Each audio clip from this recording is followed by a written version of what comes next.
जय हिंद दोस्तों, Maria success zone में आपका स्वागत है। आज हम लोग क्लास 8 का साइंस का आज हम लोग VVI MCQ पढ़ने वाले हैं। यह जो MCQ होने वाला है आप लोग के एग्जाम के दृष्टिकोण से बेहद ही उपयोगी होगा। साथ ही ये जो प्रश्न है सारे MCQ हैं वो पिछले कुछ सालों में पूछे जा चुके हैं, तो आप इससे केयरफुली अध्ययन कीजिएगा।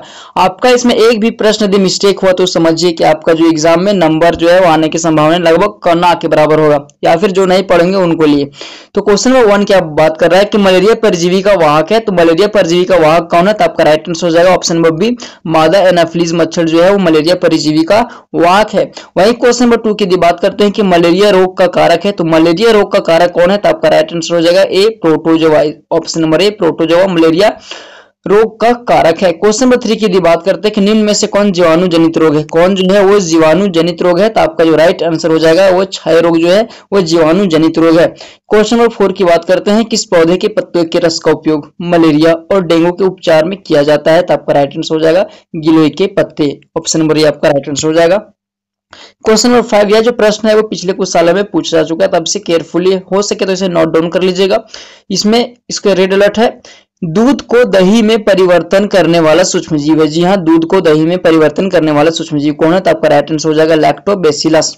क्वेश्चन नंबर 6 की बात करते हैं डेंगू परजीवी का वाहक है। तो आपका राइट आंसर हो जाएगा मादा एडिस मच्छर जो है वो डेंगू परजीवी का वाहक है। क्वेश्चन नंबर 7 की हम लोग बात करते हैं। क्वेश्चन नंबर 7, ब्रेड बनाने की प्रक्रिया के दौरान कौन सी गैस जो है उत्पन्न होती है? तो आपका राइट आंसर हो जाएगा carbon dioxide. Option number C आपका राइट आंसर हो जाएगा। क्वेश्चन नंबर 8 की बात करते हैं कि बीमारी पैदा करने वाली सूक्ष्मजीवों को नष्ट करने तथा उनकी वृद्धि को रोक देने का काम करती है। तो आपका राइट आंसर क्या हो जाएगा? प्रतिजैविक।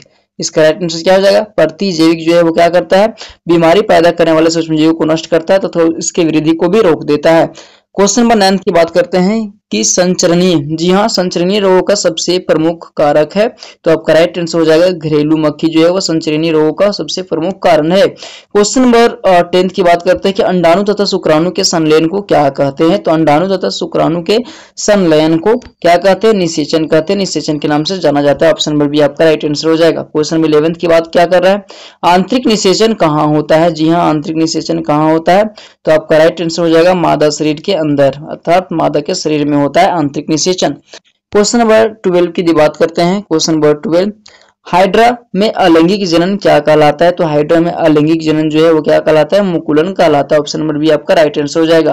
क्वेश्चन नंबर 13 की बात करते हैं कि द्विखंडन द्वारा जनन निम्न में होता है। तो द्विखंडन द्वारा जो जनन है वो किसमें होता है? तो आपका जो राइट आंसर हो जाएगा वो अमीबा में द्विखंडन द्वारा जनन की प्रक्रियाएं होती है। क्वेश्चन नंबर 14, सजीवों की पीढ़ी दर पीढ़ी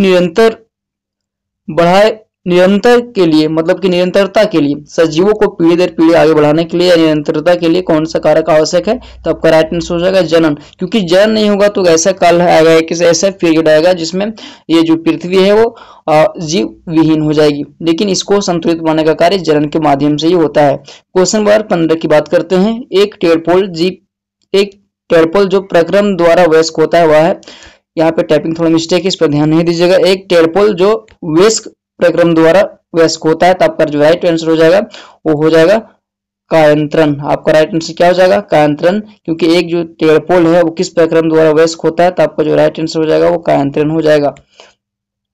क्वेश्चन नंबर 16 की बात करते हैं। क्वेश्चन नंबर 16, निम्नलिखित में से कौन जो है वो अन्नपर्जक का उदाहरण है? तो आपका राइट आंसर हो जाएगा मुर्गी, मोर, कोयल, ये सभी जो है वो अन्नपर्जक के उदाहरण है।